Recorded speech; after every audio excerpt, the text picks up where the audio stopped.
सीटों पर होने हैं उपचुनाव। कांग्रेस दोनों सीटों पर कर रही जीत का दावा। वही भाजपा प्रदेश महामंत्री खिलेंद्र चौधरी ने कहा है कि कांग्रेस का परचम कभी नहीं लहरा सकता।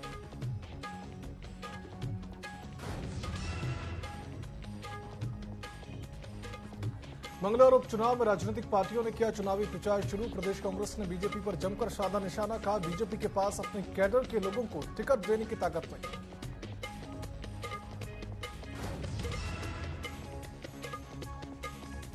पहली बार आदि कैलाश से होगा योग दिवस का आगाज। सीएम धामी ने 21 जून को करेंगे पार्वती सरोवर से शुभारंभ।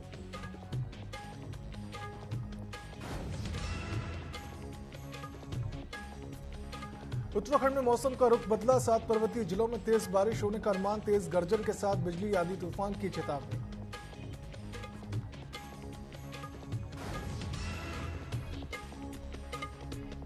देहरादून हत्याकांड में पुलिस ने कार्रवाई करते हुए 7 अभियुक्तों को किया गिरफ्तार। देर रात देहरादून पुलिस घेराबंदी में मुठभेड़ के दौरान किया गया गिरफ्तार।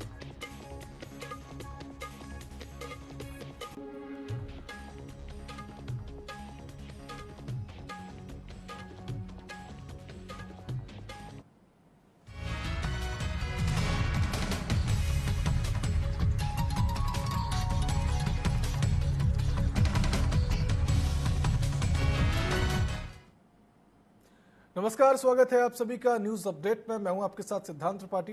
रुक करेंगे खबरों की ओर, जहां उत्तराखंड में 2 सीटों पर उपचुनाव होने हैं, जिसे लेकर कांग्रेस दोनों सीटों पर जीत का दावा कर रही है, लेकिन भाजपा उनकी बातों को निराधार बता रही है। वहीं भाजपा के प्रदेश महामंत्री खिलेंद्र चौधरी ने कहा है कि कांग्रेस का परचम कभी नहीं लहर सकता, क्योंकि कांग्रेस को जनता के मुद्दों से कोई सरोकार नहीं है। कांग्रेस का एक ही मुद्दा रहा है कि मुस्लिम पक्ष की राजनीति करना।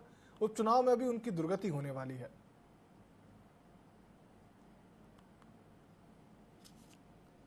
दिखना अलग बात है, उत्साह दिखता रहे, लेकिन उत्साह का कोई ऐसा उनके लिए पक्ष में माहौल नहीं है जिससे कि उन्हें उत्साह का वातावरण आप कह रहे हैं, लेकिन उत्साह कहीं नहीं है कांग्रेस के अंदर। उत्साह तो कांग्रेस तो एक कहना चाहिए कि कुछ भी आज की स्थिति में ऐसी स्थिति में नहीं है कि जो जीत सके उपचुनाव में भी उनकी दुर्गति होने वाली है।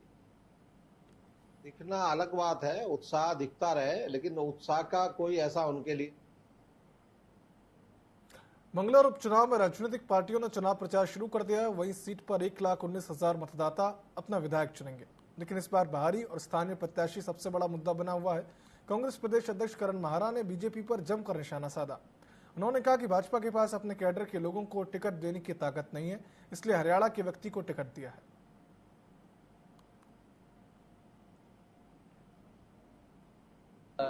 बड़ा हटकर चुनाव है, क्योंकि इसमें भारतीय जनता पार्टी ने अपने किसी लोकल कार्यकर्ता को इस लायक नहीं समझा। विधानसभा स्तर के कार्यकर्ताओं को, तहसील ब्लॉक स्तर के कार्यकर्ता को, या जिले में हद है कि पूरे प्रदेश में भी उनको इस लायक नहीं मिला कि 2 उपचुनाव हैं उनमें यहाँ से लड़ाया जाए। बद्रीनाथ में हमारे कांग्रेस के सिटिंग एमएलए को उन्होंने टिकट दिया है और यहाँ पर हरियाणा से लाकर टिकट दिया है। तो कुल मिलाकर के भारतीय जनता पार्टी में कार्यकर्ताओं का टोटा है। सीएम पुष्कर सिंह धामी 21 जून को पार्वती सरोवर से योग दिवस का शुभारंभ करेंगे। आयुष विभाग भव्य कार्यक्रम के लिए तैयारियों में जुटा हुआ है। पहली बार आदि कैलाश से योग दिवस का आगाज किया जाएगा। प्रदेश महामंत्री आदित्य कोठारी ने बताया कि पार्वती सरोवर के किनारे 21 जून को अंतर्राष्ट्रीय योग दिवस पर सीएम पुष्कर सिंह धामी कार्यक्रम का शुभारंभ करेंगे। पिथौरागढ़ जिले में स्थित आदि कैलाश अब पर्यटन के रूप में उभर रहा है। पिछले साल प्रधानमंत्री नरेंद्र मोदी ने आदि कैलाश की यात्रा की थी। इसके बाद देश दुनिया में आदि कैलाश की यात्रा के लिए पर्यटन और श्रद्धालुओं का रुझान बढ़ा है। इसे देखते हुए प्रदेश सरकार ने पहली बार अंतर्राष्ट्रीय योग दिवस को आदि कैलाश में मनाने का निर्णय लिया है।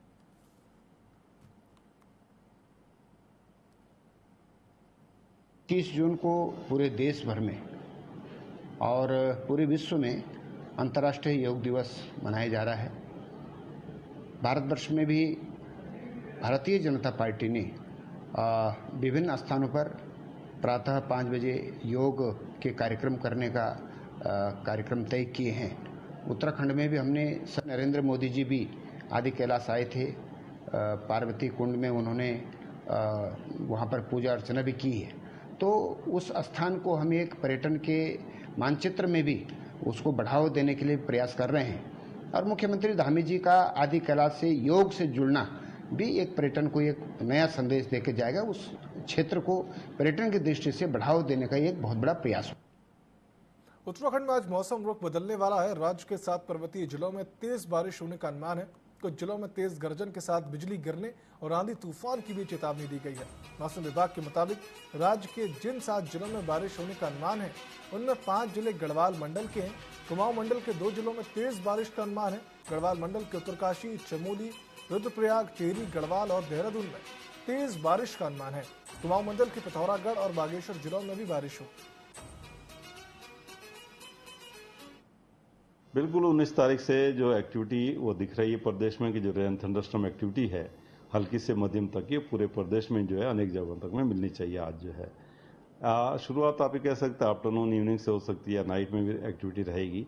और उसके साथ आप देखेंगे कि जो तेज हवाएं हैं खासकर जो हमारे मैदानी जनपद है या उनसे लगे हुए जनपद है उनमें जो है तेज हवाओं के साथ जिनकी गति आप कह सकते हैं कि 60 से 70 किलोमीटर प्रति घंटा और गस्टिंग में जो है उसका 80 किलोमीटर पर आवर तक भी स्पीड हो जाता।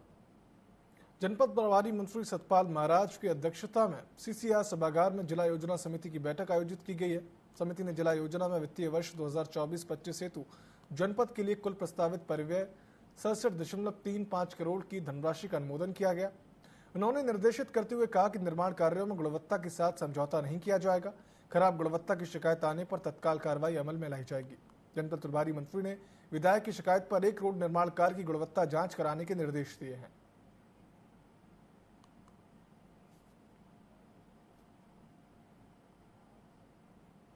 अल्मोड़ा के स्वामी विवेकानंद तपोस्थली में राज्यपाल लेफ्टिनेंट जनरल गुरमीत सिंह पहुंचे, जहां उन्होंने विवेकानंद तपस्या स्थल के पेड़ में पानी चढ़ाया। इस दौरान उन्होंने जंगलों में लगने वाली आग को लेकर चिंता जताते हुए कहा कि जंगलों को आग से बचाने के लिए वन विभाग के अधिकारियों को विश्लेषण करना होगा, वनाग्नि का तोड़ ढूंढना होगा। साथ ही उन्होंने कहा कि हमें इस प्रकार से मित्र बनाने पड़ेंगे जो आग लगने की सूचना तत्काल दें। मुझे ऐसा लगता है कि जो फॉरेस्ट फायर है ये पूरे दुनिया में चैलेंज है। अगर आप देखेंगे ऑस्ट्रेलिया में, ब्राजील में, अमेरिका में, कनाडा में, हर एक जगह ग्लोबल वार्मिंग के कारण ये फॉरेस्ट फायर बहुत बड़ा चैलेंज है। लेकिन इसका जो समाधान उत्तराखंड निकालेगा वो अपने आप में पूरी दुनिया को एक रोशनी देगा। I am definite about it कि हर उत्तराखंडी, हमारे अधिकारी, हमारे फॉरेस्ट के जितने भी सर्विस वाले हैं वो इसका समाधान अवश्य निकालेंगे। ये चुनौती है और इसका समाधान अवश्य ही निकलेगा। मुझे ऐसा लगता उत्तराखंड में होने वाले उपचुनावों को जीतने के लिए भाजपा जी जान से मेहनत कर रही है। वही भाजपा प्रदेश अध्यक्ष महेंद्र भट्ट ने कहा कि हम हर बार और हर चुनाव को चुनौती के रूप में लेते हैं, चाहे लोकसभा चुनाव हो या आने वाले उपचुनाव। वहीं उन्होंने जीत का दावा करते हुए कहा कि बद्रीनाथ और मंगलौर दोनों सीटों पर भाजपा अच्छे मतों से विजय होगी।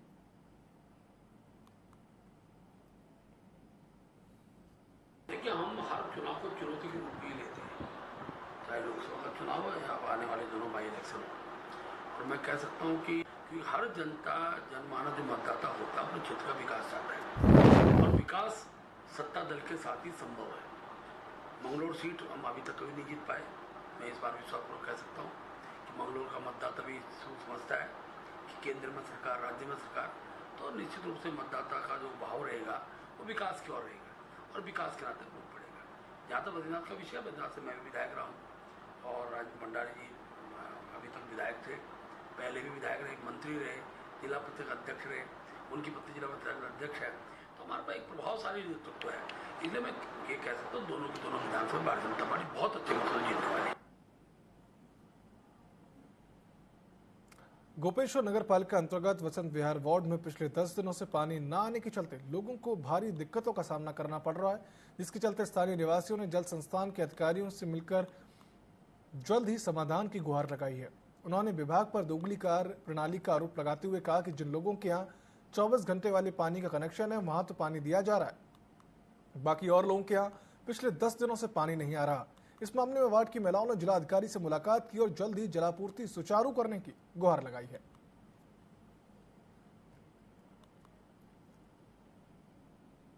हम लोग वसंत विहार वार्ड से हैं, गोपेश्वर से, जिला मुख्यालय से, और हमारे वार्ड में 10 दिन से पानी नहीं है। 1 हफ्ते का तो हमने उनको टाइम दिया कि चलो 1 हफ्ते में कोई डिफॉल्ट आ गया बीच में तो ये सुधार करेंगे, और लेकिन 9वां दिन भी उन्होंने पानी नहीं दिया। 10वां दिन हो गया, आज पानी नहीं दिया। पहले हम जल संस्थान कार्यालय में गए, वहाँ हमें कोई अधिकारी नहीं मिला, इसलिए हम जिला अधिकारी से अपना ज्ञापन देने आ रखे हैं। रुद्रपुर के रमपुरा में 22 जून को सामूहिक विवाह का आयोजन किया जा रहा है। इसमें रुद्रपुर के पूर्व विधायक राजकुमार ठकुराल और कार्यक्रम संयोजक हिम्मत राम कोहली ने प्रेस वार्ता की है। इस दौरान उन्होंने बताया कि संत शिरोमणि कबीर साहिब की जयंती पर 7 निर्धन कन्याओं का विवाह रमपुरा के दुर्गा मंदिर में कराया जाएगा, जिसके लिए सभी तैयारियां पूरी कर ली गई हैं।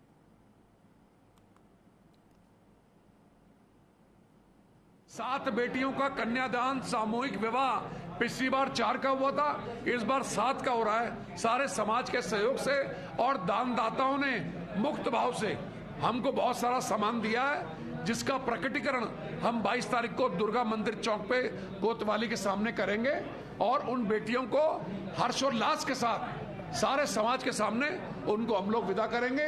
ये ऐतिहासिक क्षण होगा जिसके आप सब भी प्रत्यक्षदर्शी होंगे। ऐसा मुझे कहते हुए बड़ा अनुभूति हो रही है कि हम सब लोग मिलकर इस वैवाहिक कार्यक्रम को ऐतिहासिक बनाएं और मीडिया वाले भी हमको आशीर्वाद देने पहुंचे। पौड़ी जिले में जुखनी गांव की सिविल क्षेत्र में बनी अवैध मजार को प्रशासन की टीम ने ध्वस्त कर दिया। बताया जा रहा है कि मजार का निर्माण काफी पहले से ही सरकारी भूमि पर किया गया था। सरकारी भूमि पर बनी मजार की सूचना मिलती प्रशासन की टीम ने उसे ध्वस्त कर डाला। वहीं विश्व हिंदू परिषद का कहना है कि प्रशासन को सरकारी भूमि पर कड़ी नजर रखनी होगी, जिससे इस तरह का अवैध मजार सरकारी भूमि पर न बन पाए।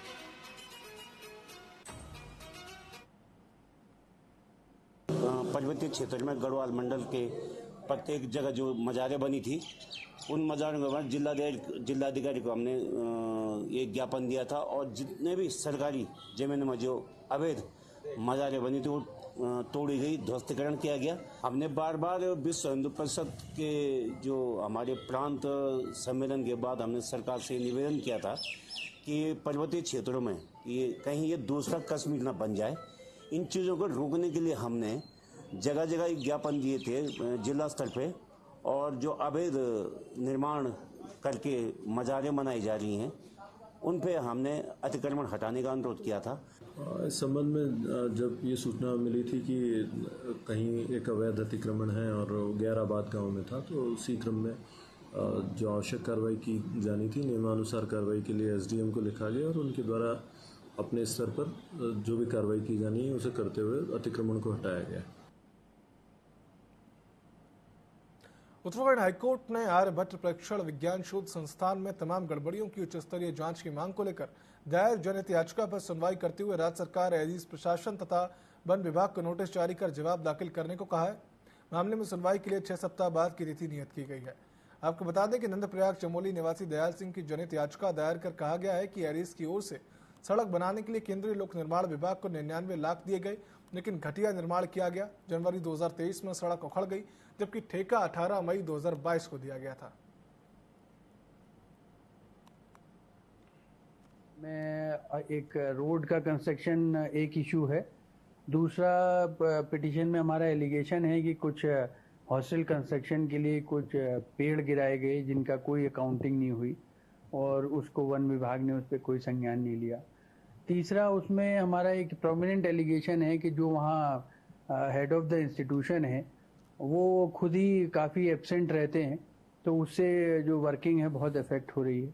चौथा एलिगेशन उस पिटीशन में ये है कि जो वहाँ सिलेक्शन किए जा रहे हैं साइंटिस्ट सी और साइंटिस्ट डी पोस्ट पे, वो प्रॉपर नहीं है, उनमें प्रॉपर ड्यू प्रोसेस भी फॉलो नहीं हो रहा है। तो यही 4-5 एलिगेशंस को लेके वहाँ के जो एम्प्लॉयज़ थे उन्होंने सेंट्रल विजिलेंस कमीशन को भी पहले लिखा है और अप्रोच किया है, बट कोई रिस्पांस नहीं हुआ। तो without any further waiting they have approach the honourable court और ऑनरेबल कोर्ट ने उसमें सभी रिस्पोंडेंट से जवाब मांगा है, including forest, state as well as Aries.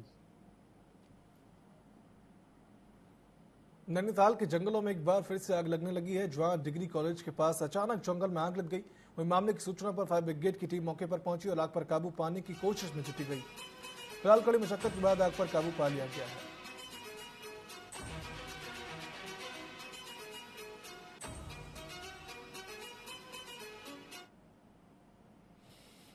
ये डीसीआर द्वारा हमें सूचना प्राप्त हुई कि ये डीएसपी कैंपस के पीछे और जो कैनफील्ड हॉस्टल है वहाँ पे उसके पास झाड़ियों में आग लगने की सूचना प्राप्त हुई, जिसमें हमारी फायर यूनिट द्वारा वहाँ पर घटनास्थल पर जाकर देखा तो झाड़ियों के ऊपर आग लगी थी, जो काफ़ी रोड से ऊपर थी, जहाँ पर हमारे फायर की टीम द्वारा एक होजरील फैलाया गया वहाँ पर, जो जंगल की तरफ ऊपर चढ़ाई पर ले जाया गया, जहाँ तक हो सके वहाँ तक आग को बुझाया गया और उसके बाद उसके तदुपरांत फिर वापस फायर स्टेशन पर उपस्थित हुई हमारी गाड़ी।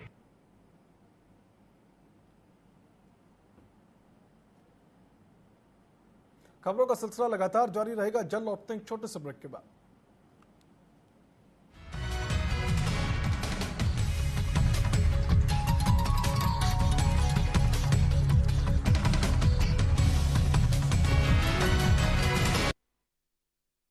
राजनीति खेल है शह और मात का, घात और प्रतिघात का। राजनीति के खेल में कौन है राजा, कौन है प्यादा, कहाँ टूटी है संयम की मर्यादा, जनता में कौन लोकप्रिय है ज्यादा, बताएंगे सच पूरा कभी नहीं आधा, अपने दर्शकों से हमारा है ये वादा। टीवी 24।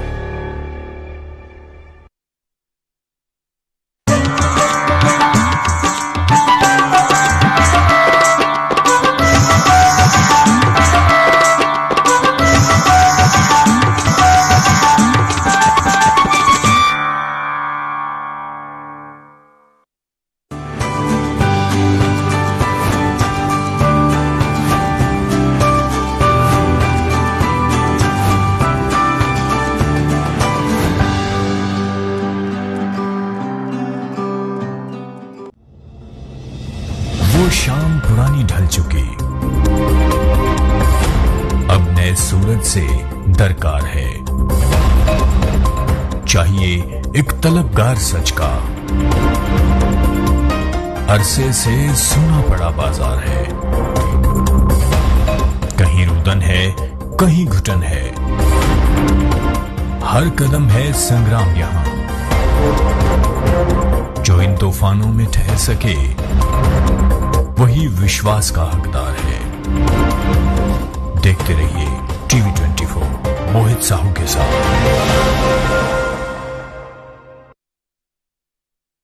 राजनीति खेल है शह और मात का, घात और प्रतिघात का।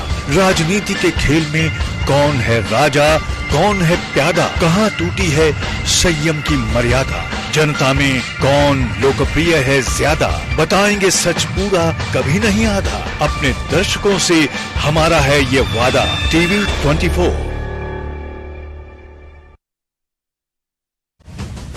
180 दिनों में मध्य प्रदेश ने रचे नए कीर्तिमान। 180 दिन आध्यात्मिक अभ्युदय, अधोसंरचना विकास के, नई ऊर्जा, नवाचार, सुशासन, विश्वास के।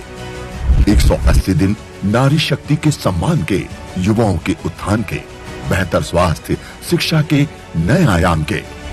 180 दिन रोजगार के अवसर और किसान कल्याण के, गरीब वर्ग के चेहरे पर मुस्कान के। मैं डॉक्टर मोहन यादव मध्य प्रदेश की कमान संभालने के 180 दिनों में प्रदेश के विकास, सामाजिक सशक्तिकरण और एकता को बढ़ावा देने के लिए ऊर्जावान मुख्यमंत्री डॉक्टर मोहन यादव ने विकास कार्यों को रफ्तार दी, तो नई पहल के जरिए विस्तार भी। 6 माह में अनेक ऐसे फैसले किए जो असंभव के विरुद्ध थे। क्रिएशन, एक्शन और रिएक्शन की तर्ज पर काम करने वाले मुख्यमंत्री डॉक्टर मोहन यादव ने सांस्कृतिक विरासतों को सहेजने से लेकर नित नए नवाचार करते हुए आहत में राहत पहुंचाने की त्वरित कार्रवाई की। प्रदेश को और ऊंचाइयों पर पहुंचाने के प्रण के साथ ये क्रम जारी है, ताकि मध्य प्रदेश देश के समृद्ध और प्रगतिशील प्रदेश की श्रेणी में अग्रणी रहे। 180 दिन का प्रयास, दोगुना हो रहा विश्वास।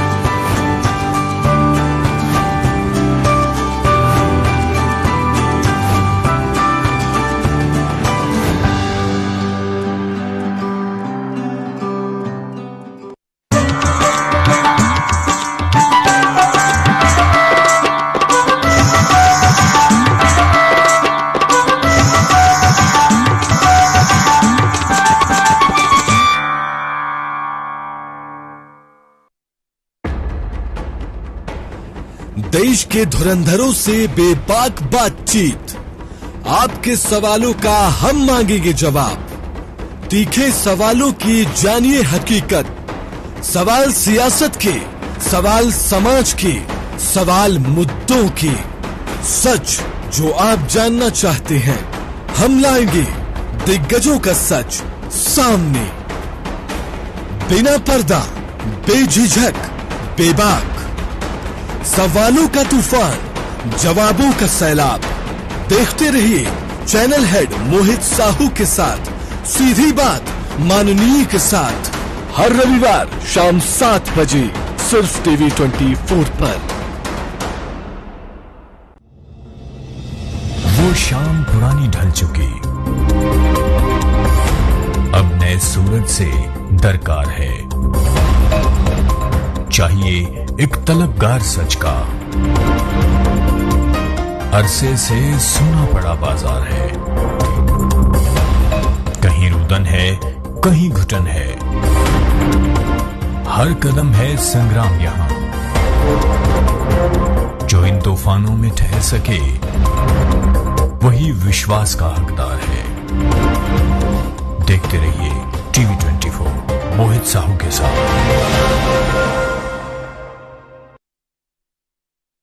राजनीति खेल है शह और मात का, घात और प्रतिघात का। राजनीति के खेल में कौन है राजा, कौन है प्यादा, कहां टूटी है संयम की मर्यादा। जनता में कौन लोकप्रिय है ज्यादा, बताएंगे सच पूरा कभी नहीं आधा। अपने दर्शकों से हमारा है ये वादा। टीवी 24।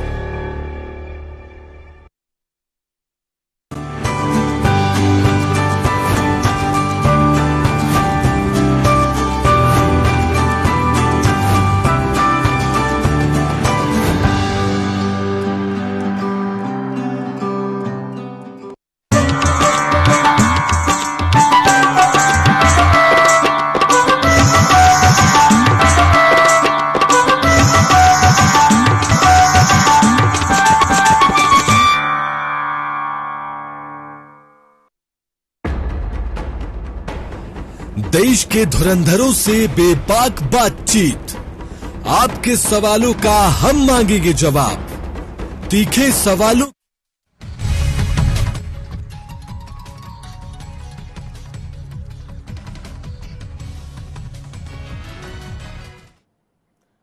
ब्रेक के बाद आप सभी का स्वागत है। रुक कर लेते हैं खबरों की ओर, जहां केदारनाथ धाम पहुंचे राज्य सूचना आयोग के सचिव अरविंद पांडे को तीर्थ पुरोहितों और व्यापारियों ने बंधक बना दिया। इस दौरान तीर्थ पुरोहितों ने आक्रोश जताते हुए नारेबाजी भी की। दरअसल 2024 की केदारनाथ धाम यात्रा शुरू होने से पहले धाम में तीर्थ पुरोहितों के भवनों को बिना आपसी सहमति के तोड़ा गया। उस दौरान अरविंद पांडे शासन में अपर सचिव थे। बुधवार को सचिव अरविंद पांडे के केदारनाथ धाम पहुंचने पर तीर्थ पुरोहितों ने उन्हें बंधक बना लिया। सूचना मिलती है एसडीएम अनिल शुक्ला वार्ता करने के लिए पहुंचे। उन्होंने तीर्थ पुरोहितों को समझाया, जिसके बाद तीर्थ पुरोहित और व्यापारी शांत हुए।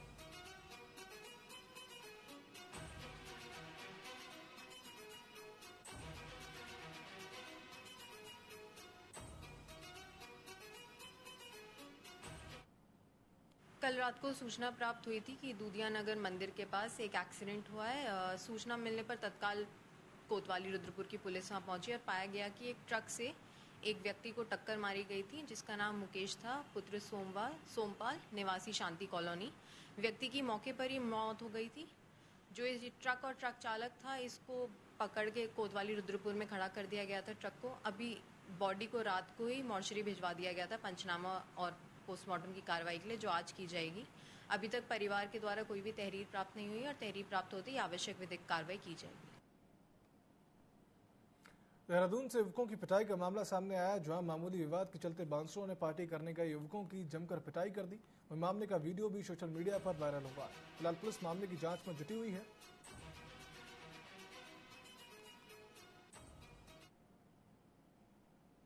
हमारे केदारनाथ में ऑफ सीजन में छेड़खानी की जबकि यहाँ पर किसी भी उसको जो है छेड़खानी करने से पहले, किसी भी भवन स्वामी को तो उसको तोड़ने से पहले, भवन को तोड़ने से पहले उस भवन स्वामी को सूचित किया जाता है। इस तरह से जो है तमाम जो नुकसान है, जितना भी राशन पानी था 6 महीने का, यहाँ इन्होंने सब उसको क्षतिग्रस्त किया। यहाँ इन्होंने चोरियां करवाई, यहाँ इन्होंने मकानों को ध्वस्त करवाया। उसी ध्वस्तीकरण के संबंध में हमने आज इसको बंद कर रखा है और इसके लिए हम इससे जवाब चाहते हैं कि किसके आदेश से इसने ये कार्रवाई की। हमारे केदार बद्रीनाथ धाम में बनाए गए एसटीपी प्लांट को लेकर संतों में भारी रोष है। संतों ने यहां बनाए गए एसटीपी प्लांट को बद्रीनाथ धाम से कुछ दूर पर बनाने की मांग की है। बद्रीनाथ धाम में काकशेख क्षेत्र और बामनी गांव को जाने वाले मार्ग पर एसटीपी प्लांट बनाया गया है। एसटीपी प्लांट के गंदे पानी को भी सीधे अलकनंदा नदी में प्रभावित किया जा रहा है। साथ ही बद्रीनाथ धाम में मंदिर से 100 मीटर की दूरी पर बनाए गए एसटीपी प्लांट से दुर्गंध फैलने से साधु संतों में भारी आक्रोश है।